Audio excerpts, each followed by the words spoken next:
This is Abe Nadimi, and welcome to the Positively Offensive Podcast.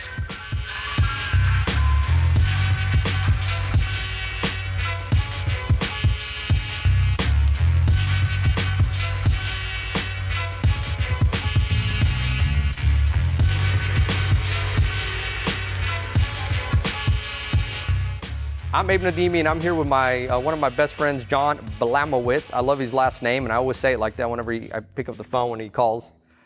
So he's a commercial real estate broker. We're actually here in the Addison airport. He's a pilot. Well, also has a pilot license, so it's kind of cool. He flies back and forth from his house to the airport sometimes to go to work, so that beats the commute drive. And I just wanted to get him to share his story on basically commercial real estate and how he became a commercial real estate guy. So thanks, John, for joining me. Thanks for having me. Right, so let's just dig right in. You're a born and raised Texas boy. I am.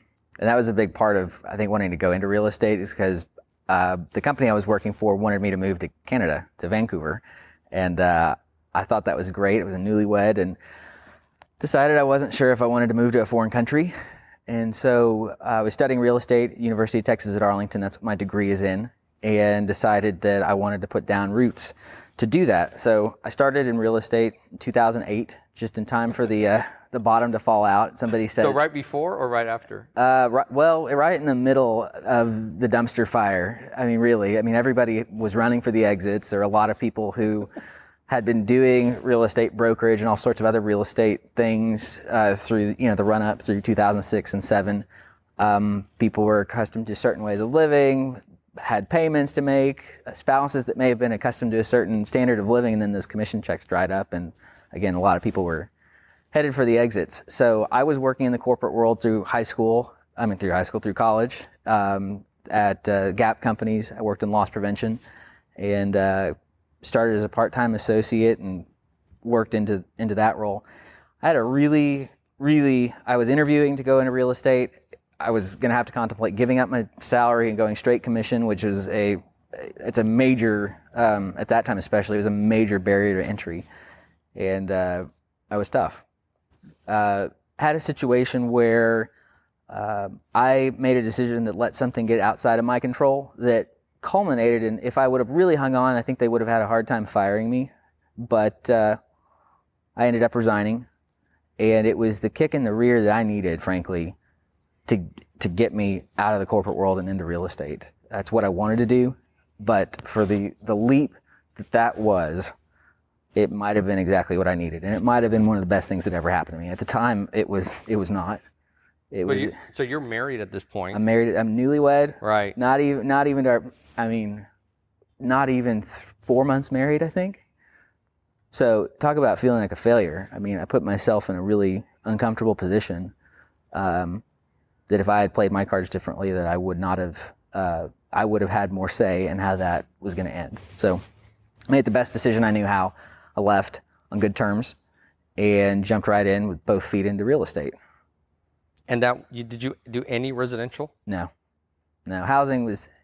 I have an aunt. I have lots of aunts, so she may figure out who she is. But I thought about if I ever had to take my aunt house shopping and talking to her about cabinets and carpet and paint and schools, not my thing.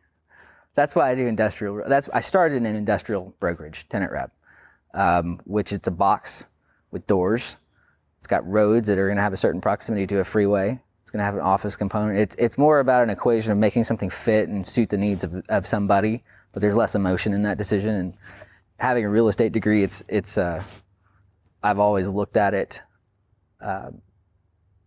just solving problems rather than an emotional decision, which home buying is usually, it's a huge deal. It obviously is an emotional decision. It's just not something I like to sell. Anyway, so you were just saying that you went from like, I was born in Texas and I graduated into a dumpster fire. Yeah, okay. There's a lot between there. So what happened in between? Born in Dallas. Share a little bit. Born in Dallas, grew up in Cedar Hill on the southern edge of Dallas County. Right. The people from Dallas will not. I don't qualify as from Dallas according to Dallas people. Yeah. Dallas County. Yeah, Dallas there's Texas and then there's Dallas. Right. And anything east of Dallas is like, it's just Arkansas. South of Dallas becomes Mexico. Right. Like, oh my God, I can't drive out to Arlington. I know. Cedar Hill, I can't get out there. I don't even know do cars go out there? Yes. It's ridiculous. It's ridiculous. So that's where I grew up. Was homeschooled through 8th grade. My dad had been there since the 70s. He was mayor, I think, when he was either 24 or 26. I forget 26 years old? He was a mayor? He was a mayor. Yeah, he says he didn't wait his turn. Gosh. And he won. So my dad was always, there was no shortage of political conversation at my house at any time growing up. And with anybody, it seemed like he would come across. So I really resented and hated politics, frankly. All the way up really until fast forward back to 2008. That's about when I started kind of waking up again. And the reason is that I understood how directly the current economic and political landscape was very directly impeding my ability to make a real estate deal. So that was where that came from, which we'll probably get to that later. But between then, I went to a private Catholic school called the Highlands in Irving for 2 years, and then I graduated from Cedar Hill High School. So, and then UT Arlington, so North Texas all the way. Right.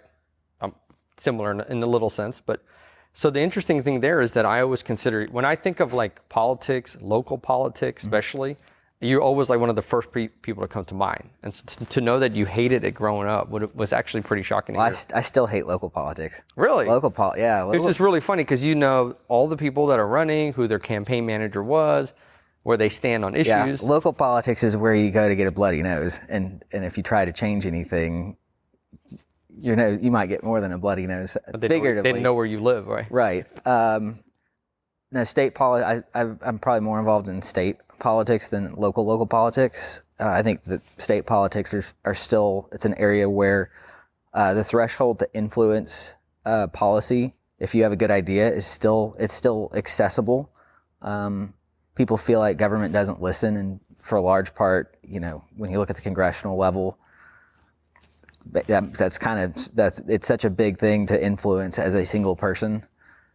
State's still a place where I think that you can make a big difference. And being a business owner now, we have a lot at stake. Not just as a business owner, but for job creation. I mean, it's something where I'm proud of the fact I've created just a handful of jobs, but it's hard. Yeah. And it doesn't get any easier. Right. No, I totally understand. So then you did the politics and graduated UT Arlington. You were, at the time you graduated, you were working loss prevention at Gap. Yep. Situation happened. You're like, okay, fine, I'm going to exit. So then you went into commercial real estate, and it was salary only at this time? I was salary. I'm sorry.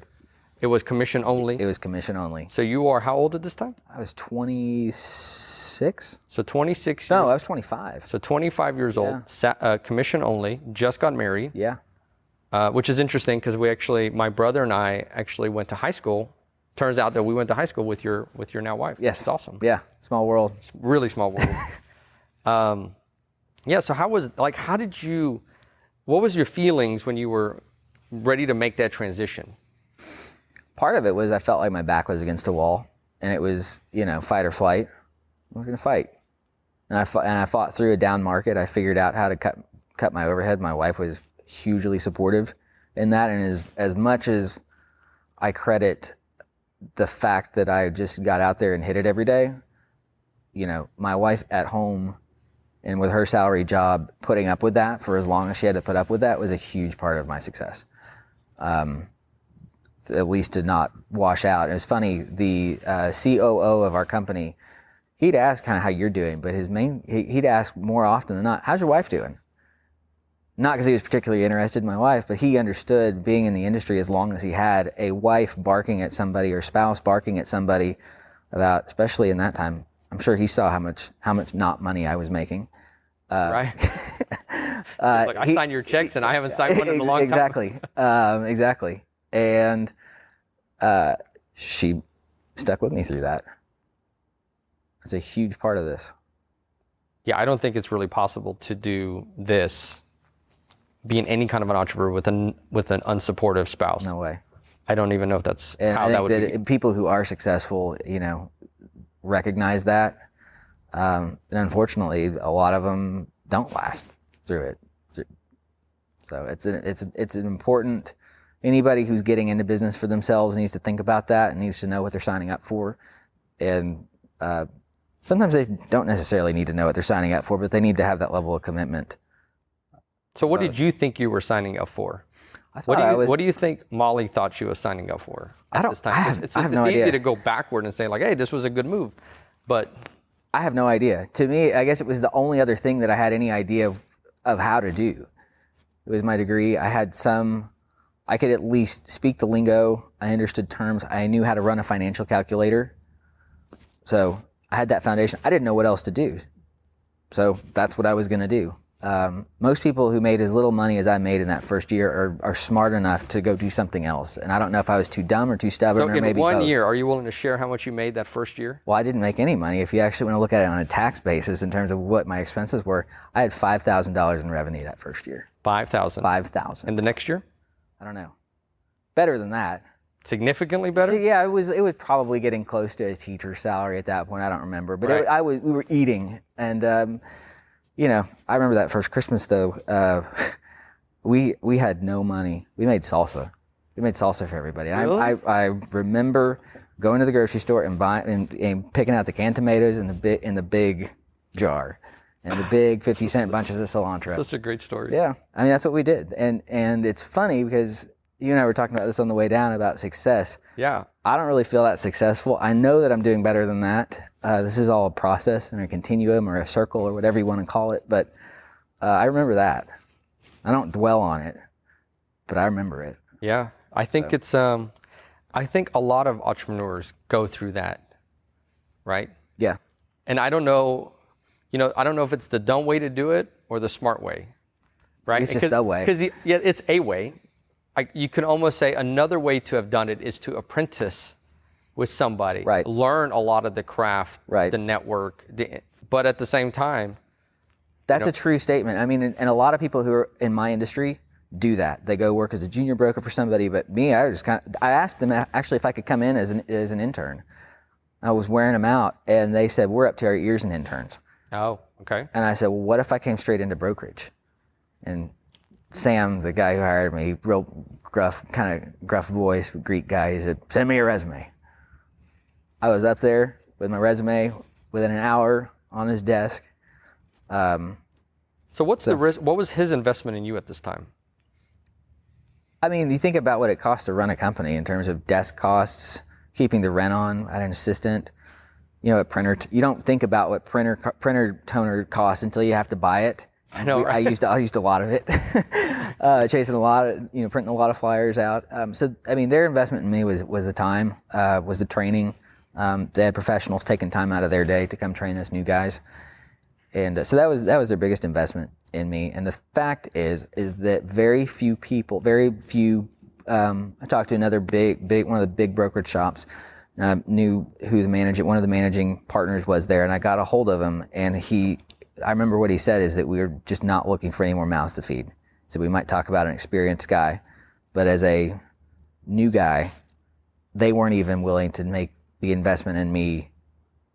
I mean, we're talking no salary at this point. Right. They weren't even willing to make that commitment at that point. So at that point, again, with everyone running for the exits, it was noteworthy that somebody would give a young guy a shot, and they gave me my shot. They're like, hey, anybody crazy enough to want to start this industry right now? Maybe. Let's bet on him. I mean, again, with everybody running for the exit and the blood in the streets that there were, So looking back on that, how do you feel about the way fear played into your decision? I mean, most people, one thing I've learned is I think that in studying people, real estate, at least sales in general, real estate, it's not so much a business about numbers or buildings or location. It's a business about people and what they think about something and how it integrates into their life and whatever product or good that they do. You asked about fear, though. Most people we have many of the same fears, the same insecurities, maybe not the exact same ones, but we all want to be liked, we all want to be accepted, we all want to not go hungry, we all want to have a roof over our heads. As somebody who went into that, I'm legally now self-employed, I was willing to every day wake up and look down the barrel of that gun. So as an entrepreneur, I feel like we're better acquainted with that risk than a lot of people who are not. So I think one of the biggest things that I've realized is how much fear plays into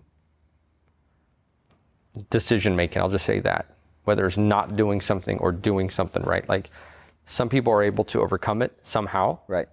and a lot of individuals don't. Right. So any advice there or any thoughts there? Other, Put your head down. just look. I actually jumped off a high dive one time. You know how I did it? I started running from the second story stairs. I started running and I didn't stop. You just ran right off. I just kept going. And because I'd been up there many, many times. And you never did. Never jumped. That's for me, that was the only way I knew how to do it. And I did it. And it wasn't that bad. What actually happened when you hit? Because I've done that too, but I did belly flop. I didn't belly flop. No, I went in feet first. I think I'm still in pain. It wasn't nearly as bad. Now the way down, that's 3 stories. If you've never done it, like when's that water gonna come? It definitely wasn't as bad as you thought it would be. And that was the same way, starting my company. Number one, when I got into real estate the first time, that was scary, but it wasn't as bad as I expected it to be. Same thing when I started my company almost 3 years ago. That's right. I remember very specifically when you... Pretty terrifying. And that was one of those situations where it was things that were outside my control this time, but my hand, I felt, was kind of forced, and I was kind of backed into a corner, and what am I going to do? I'm either going to go work for another company, I'm going to stay put, or try doing my own thing. And I started my own thing. 2 weeks later, found out we were pregnant. Wow. So you want to talk about fear? And this was your first son? This is my second son. Oh, with your second son? Yeah. Awesome. Yeah. So one thing that I think of is, what is the worst that can happen? Okay. Right? So going back to your high dive story, like surely you're not going to die. Right.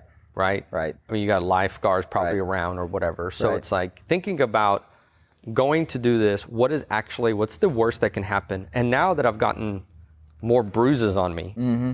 I try to set up the failure, not like try to reduce catastrophic failure. Right. And do some smaller, Right. like, okay, I lost this time. So resource, whether it's time or money, right? Right. I lost X number of units of resource, which is like a percentage of the overall. But I Right. think that's really important. And knowing and being also self-aware enough to know what I can do. So Right. if I decided to tomorrow do a massive real estate purchase with you and develop a whole area of town. Right. What do I know about it? Right. What does that represent of my overall financial That's a great. portfolio? That's a great question. What's the worst that can happen? Yeah, and it goes into a lot of the decisions that I made. Starting in real estate brokerage, the worst that can happen, well, I just gave up my salary. Right. So Can't get much money. worse than that. Right. Lost money. Right. But was there ever like, if this doesn't work, we're going to be homeless? Yeah. Oh, I was 2 months away at one point from having to think about, what am I going to do? Am I going to ask my parents for money? What's my credit card situation? Yeah, I was 2 months away from that. You don't forget that either. No. And that's not a foreign thing to a lot of people. A lot of people see that. And frankly, that's still, I forget what the stat is. I've seen things, depending on who you ask, half of America, even people making up to $150,000 a year, live paycheck to paycheck. So is that situation that unique? Probably not. But it was something that I took very seriously. And for my level of comfort, I don't ever want to be that close again. And that's why I like flying with you. Okay. Right? Because I'm like, if you noticed when we went flying, I didn't look at any of the instruments. Right. I was just like a complete spectator. Right. Even though I understand how some of it works. Right. Right. I was like, if there's anybody that I know that knows exactly what the numbers are supposed to Right. be, at what altitude, Right. at what speed, it's this guy. Right. So I really Thanks. consider you very calculated. That's the word I want to know. Yeah. I wouldn't want to use the word cautious. I'd say calculated. I would describe myself the same way. Very calculated. I calculate risk. I don't take risk willy-nilly. I do think about that. Back to, what's the worst that can happen when I started my company? I could really embarrass myself. I could fall on my face. Right. This could totally fail. 2, 3, okay. Lack of the income that you would have made. Right. Which the reality is that income you would have made probably would have gone into movie tickets, going out to eat more often, watching more videos, Right. nicer, getting some clothes, Right. maybe upgrading your car. Right. you probably would have, like looking back, it's not like, well, I lost $40,000 of income, which I would have used to buy Bank of America stock. That's not really what happens. The reality is that portion of that is in the lifestyle, and you just downgraded your lifestyle to be able to work on your business. Yep. And I think that's really important to understand. Like for people that are wanting to get a business, this downgrading of lifestyle to just be able to stay in it long enough. Yeah. So you said you were 2 months away, meaning to say that you made a sale probably, or you got some payment on the second or third month there. Yeah.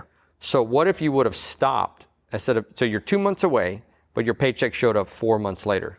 You would have stopped after all of that time. Hypothetically, you could have stopped and you were so close. You know, there's a poem that talks about just trying a little harder, and it talks about winning, and it talks about if that person who gave up, who would have tried just one more time, they would have made that deal, or they would have, whatever it was, but they were so close, but yet they walked away. And, you know, Edison said that he didn't, and there's different ways this has been attributed, but Edison said something to the effect of, I haven't failed, I've just found 100 ways not to make a light bulb, right, or maybe 1,000 ways not to make a light bulb. You know, playing on that, as long as I try tomorrow, I haven't failed. And as long as you don't stop. That's the point. Yeah. As long as you try again tomorrow, no, you can't. I really wanted to take the credit. Okay, well, I think it's a universal thought. You have to internalize that because life's tough. So, supportive wife. Mm-hmm. Are you willing to share your son's story? Yeah. Because that's a lot of support. Yeah. I mean, that's taking the supportive spouse relationship to a whole new level, No I would kidding. imagine, on both your parts. No kidding. And then I know your friends and family around you, which I think is really, really important. And I'll just say that I think that supportive spouse role is so vital. It's huge. And I was talking to a friend, and he was saying, well, you're really lucky because your wife is just really supportive of what you're doing. And I'm also, supportive of her business and what she's working on. Frankly, I'm supportive of anybody trying to get something going, right? So anyways, and I said, well, how many businesses has your wife owned, right? And I didn't know the answer, by the way. I wasn't doing that at the moment. I was like, how many businesses your wife owned or ran? The answer was 0. I was like, so you're taking input from somebody who has 0 business experience on the operating of your business, right? And I think thinking about that too is really interesting, right? I wasn't trying to, I wasn't trying to be mean or whatever. Just saying, as a matter of fact, as it came to my mind, like, why are you taking input from somebody who doesn't know that?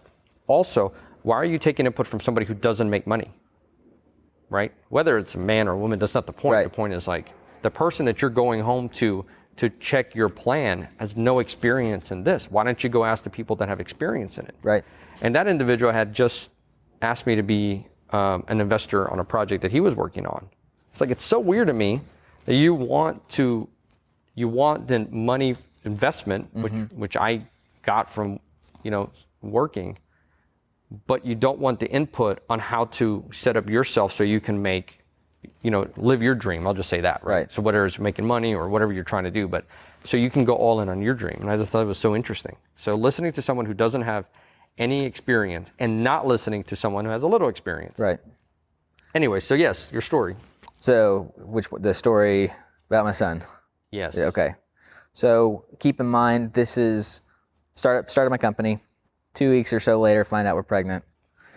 So started the company in your world means? Sorry, leaving my old brokerage company. Right, which meant all the reputation that goes with that, the leads, everything. The marketing materials, the subscriptions, the assistant, the office, did I say the office? The phone, everything. The toner? The printer toner. Yeah, gosh, I missed the printer. I have to pay for it. Anyway, so 2 weeks after, found out we were pregnant, which was really fortuitous because if I had found that out, would I have started my company? I don't know. Probably not. I don't know. That was one of those good things that happened, timing. About a month and a half before we were about to deliver, things were off the ground. It's probably that's almost 9 months in. I haven't run out of business yet. Feeling pretty good. We find out that our son is going to have a significant birth defect. He was missing part of his diaphragm. and nobody really knew how much he was missing. Nobody really knew what his lung or heart function would be. It's called congenital diaphragmatic hernia, or CDH. It has, depending on who you ask, is very varying survivability rates. Most of them average around flip a coin. Wow. Yeah. So that was pretty rough. Month and a half out, and no one will give you odds. And the best odds you can come up with on the internet by looking are about 50-50. And when you talk about this with the doctors, that's about, nobody will argue with you still. So going in 50-50. We delivered at Parkland, the county hospital in Dallas, which a lot of people kind of were like, what do you think? And I kind of did it myself right now. Why Parkland? No, Parkland's amazing. The people on the front lines there, in terms of anything that I've ever encountered, government affiliated or government run, those people on the front lines are some of the finest individuals that you will ever meet. And I will say that every chance I get. So a couple of things. Parkland is also the hospital. The history of Parkland and Dallas goes a long way. Yeah, it does. And when Kennedy was shot, they actually drove. That when you see him disappear, their car disappears on the road. They're actually heading to Parkland, which is like 2-3 minutes down the road. Right. And the diaphragm, for the non-anatomy people, the diaphragm sits right here, and it's the muscle, right? Yeah, it's the muscle that pulls. Breathe. Yeah, it contracts and opens up the lungs for you to breathe, and that separates also the organs that are below it from the lungs. You've got the heart and lungs north, and you've got the liver and all your gut, stomach, intestines below it. So things were not where they were supposed to be. They knew that he had intestine up by his collarbone. So things were really... I did not know that. Oh yeah, things were really out of sorts. So again, nobody really knew he had liver up, and it crowds everything and impedes the development of the heart and lungs. That's the biggest danger. Right. So, some people will say that they'll be born and they'll suffocate at birth, which was, I don't know, maybe a possibility. I don't know of many cases where that's happened in this case. He was born, he started crying. It was obvious he could breathe, which was excellent. They immediately intubated him, which was... what does that mean? They stuck a pipe down his windpipe to help him breathe, to make sure that when he was probably going to go do surgery, that he was getting additional oxygen and making sure that, again, giving him all the breathing support he could get. So that was rather disturbing watching that, because you've got a baby who's crying, and then you've got a baby who's crying, but it looks like you just put the baby on mute. Right. And it's disturbing, because you see them and all the contortions of a crying baby, but there's no sound. There's no sound. It was very weird, very disturbing, but not the worst thing in the world. He's breathing. He was immediately whisked away, kissed my wife on the forehead, and followed the baby. So that was, again, pretty tough right there. When he was 2 days old, he had his first surgery. We had to go back a week later for a second surgery. We don't know exactly what happened. We think that, I'll just tell you what I think. I think that there was a miscommunication in terms of how much breathing support he was getting. They hit him with a bunch of painkillers and muscle relaxers going into that surgery without giving him additional breaths. Took away his drive to breathe. His oxygen levels began decreasing precipitously. We ended up going back to the NICU. Whole resuscitation team is there. People, all sorts of different. The scrubs are different color coded. Right. The pink ones are the nurses in the NICU, which they're just angels. And then the ones in the surgical blue ones, and that's the resuscitation people who are in there bagging them with the breathing bag. And we're sitting here watching this before our very eyes. I think it might have lasted 5 minutes. You probably felt. Oh, stand on your leg on one leg for 5 minutes and tell me how long that is. And that's the only thing I know how to tell you. And they got him back. I don't know what it's like to lose a child. I thought that that's what we were witnessing. I can sympathize at least probably better than most after seeing that. But we got a great outcome. We were in the NICU a month, through a lot of ups and downs. Saw a lot of things in there. I considered us very lucky. I considered our son very lucky, especially when you see the other babies for all the different premature issues, including drugs and it's Parkland. I mean, that's where the most difficult cases end up there, and that's why we were there. Wow. And it was in the process still had clients. Right. They care about my child. They were praying for me, but business still had to happen. They still had leases that needed negotiating or properties that needed sold.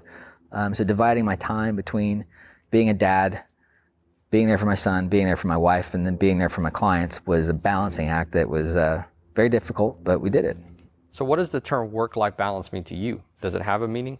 Yeah, it has a meaning, because if all you've got is work, what do you have? And you can't, let's be honest, playing costs money, and you have to. Or flying. Flying costs money. It definitely costs money. So you got to work. So yeah, it's a struggle. It's definitely a struggle. Struggle for my wife too. I mean, in terms of being away and being self-employed, and when the phone rings, that's my boss calling. Yes. It's like Office Space. I don't have just 3 bosses. I got a lot. Dozens at any blow given up your time. phone all the time. Absolutely. And I'm going to blow up your assistant's phone to get a hold of you. That's right. So it's going to be worse now, because I'm like, no, I'm not going to give up. I'm going to call. Yeah. To put a bow on the story, in terms of facing fear, we didn't have a choice. What are you going to do? He's either going to make it or he's not. And we were the recipients of a whole lot of prayers from a whole lot of people that we knew, and many who we didn't know, who I will never meet, who we're just so grateful for. But we got a good outcome. Not everybody. And I remember following your story on your blog post. What was the URL? Do you remember? wherearemollyandjohn.wordpress.com. That's right. It was our travel blog. That's right. Because you did something with a motorcycle or something, right? Before we had kids, we rode a motorcycle back from California together. Yeah, that's crazy. So that's what people wouldn't know kids did. They did those kind of weird stories. I checked all the boxes. I did everything I needed to do. So now it's easy to just be a dad. So I remember reading your blog and like, oh my God, it was crazy. Yeah, it was crazy. It was crazy. I was glad to do it. I was glad to put it up there to where I didn't have to retell the story a dozen times each day. I felt like for all of the people that were praying for us and cared about us and were supporting us, I felt like I owed them that of knowing what's going on, and it was something that we, I decided that we were going to publicly tell this story, for good, bad, or otherwise. Well, I think what you did is you were allowed other individuals to come into your life, and at the same time, not have like you said, constantly bother you with stuff, right? Constantly inundating you with questions, so you could live your life and get their support.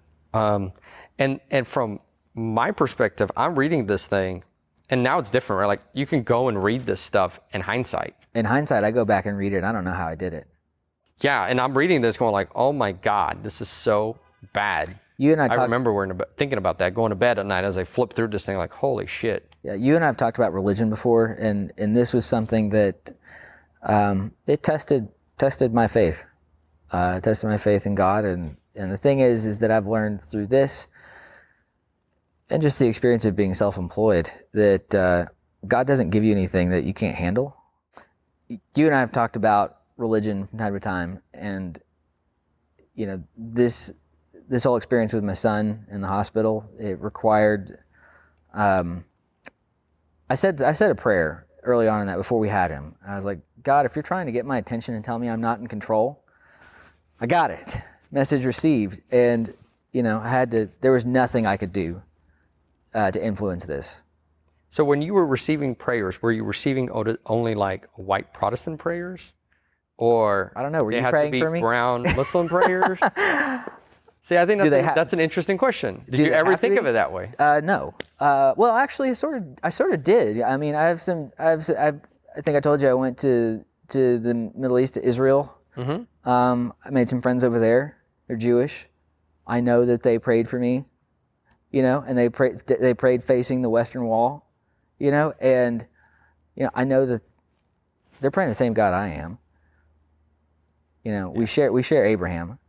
I think at the end of the day, Abraham. Those are those moments that made me come up with my realizations and my thoughts, right? Yeah. That how much, when push comes to shove, just being human is so important. Mm-hmm. Just having somebody reaching out and saying, I'm thinking about you, I'm praying about you. That's when it matters. Right. And I think at those moments, that's when, Yeah.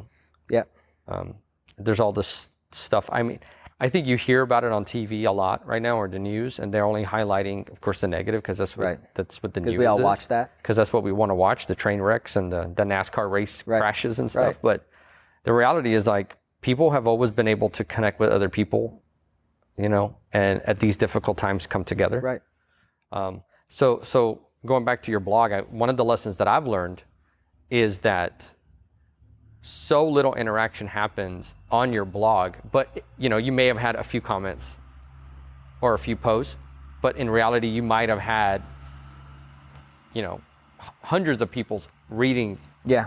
Right? Yeah. And the interactions don't reflect the impact of what's going on. And I think that's really important. Well, I saw, actually, I didn't track it, but I went back and looked at it. It alerted me to the visits in the different countries and whatnot. Oh, wow, that's crazy. Unbelievable. It's really humbling. crazy. It's hugely humbling to know that anybody cared enough. And it highlights the ability that we all have to influence each other for the good, even if we never get that feedback. That's right. That's true. Even if you don't get the Even feedback. if you don't get the So feedback. it's really important to share. I have a friend, her name is Mimi, actually. So if she ever watches this, she's, I think, out of Colorado. I mean, I know she's in Colorado, maybe Denver, Boulder, somewhere in that area. And so she just started doing a daily vlog. Right.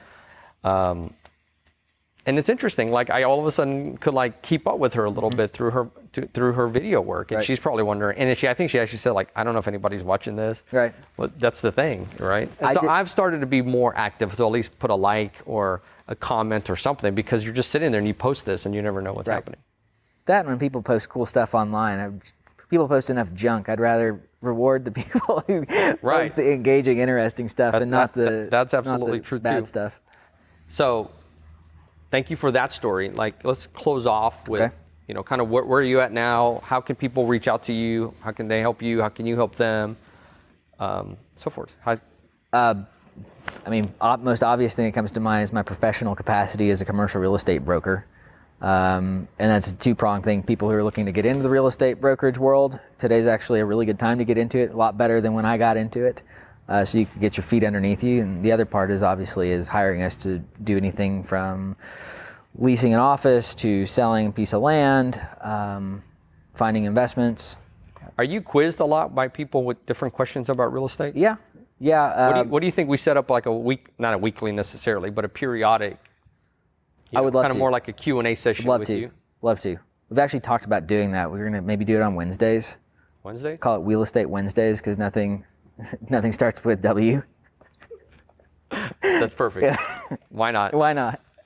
What's the worst that can happen, right? Exactly. We look like crazy. I know. And your website, we'll throw up on here. I guess, how do anybody? Dealpartners.com. Okay. And social media? Call us. Smoke Signal, Facebook, LinkedIn. And for what industries? For real estate, in terms of, like apartment complexes, strip mall. Pretty much everything other than retail. We don't really do a whole lot of retail tenant representation. We've looked at some investments in the retail world, but we really don't do a whole lot of retail tenant representation. And do you fly people out to see DFW? We've done that. It's amazing in terms of understanding site selection and understanding traffic patterns, people on the ground in terms of growth trends. We can all pull up Google Earth. But to be able to see it in 3 dimensions, it's part of the reason why we moved. Really? It's a huge reason why we moved. That's maybe for another day. But I mean, when I looked at Collin County and looked at the growth coming to Collin County and looking at understanding kind of the political winds, they're not necessarily going to be building more lanes on the tollway. When you look at all the vacant land out there, it's bad today, and I don't know if it's going to get any better anytime soon. So. Well, John, thanks for doing the interview with me, and I'll work with you in setting up that Q&A session. Yeah. And we'll throw up your information, and let's just tell them where we're at real fast. Signing off from Addison Airport, Addison, USA. There you go. Yeah. Thanks for tuning in.